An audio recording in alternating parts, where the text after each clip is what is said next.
अमीर घमंडी बहन। पंकज और शीतल दोनों भाई बहन थे। एक दूसरे से बहुत प्यार करते थे वो दोनों। उनके पास बहुत ज्यादा संपत्ति थी।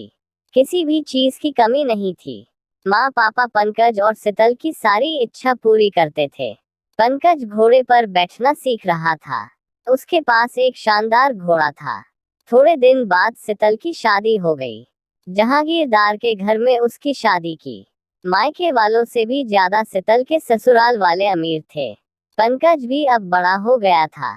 उसकी शादी बाकी थी, परंतु अचानक उनके पिता की मौत हो गई और कुछ दिनों बाद मां की भी मृत्यु हो गई। पंकज अब अकेला रह गया था। शीतल भी 4 दिनों के लिए मायके आई थी, पर वापस भी चली गई अपने ससुराल। अब सारा कारोबार पंकज के कंधों पर आया था, पर उसे अनेक लोगों ने फंसाया। एक बार बड़ी डील की, पर उसमें उसे घाटा हुआ और पंकज बर्बाद हो गया। उसकी खेती जब्त हो गई, घर की नीलामी हो गई। ऐशो आराम में रहने वाला पंकज अब उसके बुरे दिन आ गए। जिसके पास सैकड़ों लोग खाना खाते थे, आज वो एक निवाले के लिए तरस रहा था।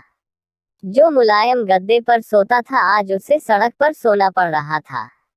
जिस पंकज को हजारों लोग पहले हाथ जोड़ते थे, वही आज सबके सामने हाथ फैला रहा था। पंकज ने सोचा अपनी बहन के पास जाए, लेकिन अमीर बहन के पास भिखारी जैसे कैसे जाओ। जिसके पास पहले हाथी घोड़े पर बैठकर जाता था, आज उसके पास पैदल कैसे जाऊं।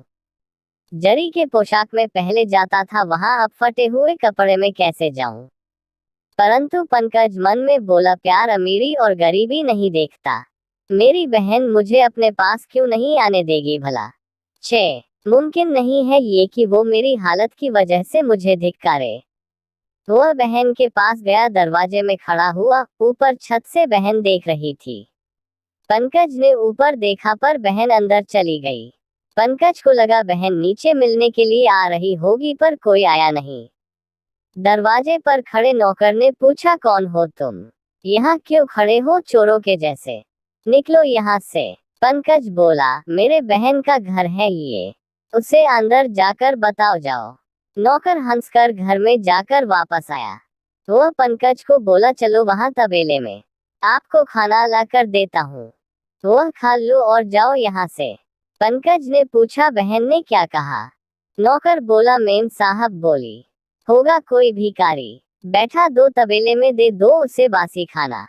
पंकज तबेले में गया और उसकी आंखों से आंसू आने लगे। उसे नौकर ने सूखी रोटी दे दी। पंकज ने वहां पर एक खड्डा खोदा और वहां पर वह रोटी दबा दी। पानी पिए बिना वो वहां से चला जाता है। उस दिन के बाद कुछ सोचकर पंकज दूर देश चला जाता है। वहां के राजा का वह नौकर बना। एक बार उस राजा को बहुत कठिन समस्या आई। पंकज की सलाह से राजा उस समस्या से बाहर निकाला। पंकज से खुश होकर राजा ने उसे मुख्य प्रधान बना दिया। पंकज के कहने मुताबिक राजा सब काम करने लगा था। नए प्रधान के रूप में पंकज की वाह होने लगी। पंकज ने अब शादी भी कर ली। वह बड़े बंगले में रहने लगा। अब अपनी बहन को जाकर मिले ऐसा उसे लगा। तभी वह अपनी पत्नी के साथ बहन के घर निकाला। साथ में हाथी भी थे, घोड़े थे। जोरों शोरों से वह वहां गया। अपने से आगे अपने जासूस बहन को इसके आने का संदेश बताने के लिए भेजे। जासूस ने जब बहन को यह सूचना दी तो बहन एकदम से उठी। वह अपने पति के साथ दरवाजे में खड़ी रही अपने भाई के स्वागत के लिए। ढोल नगाड़े बज रहे थे। बड़े ठाठ से भाई बहन के घर आया। दूसरे दिन बड़ी मेजबानी थी। गांव के बड़े बड़े लोगों को न्योता दिया गया। चंदन के टेबल थे, चांदी की थाली थी, पंच पकवान थे। सारे लोग टेबल पर बैठने वाले ही थे। उतने में भाई एकदम से उठा। सारे चकित हो गए, क्या हुआ?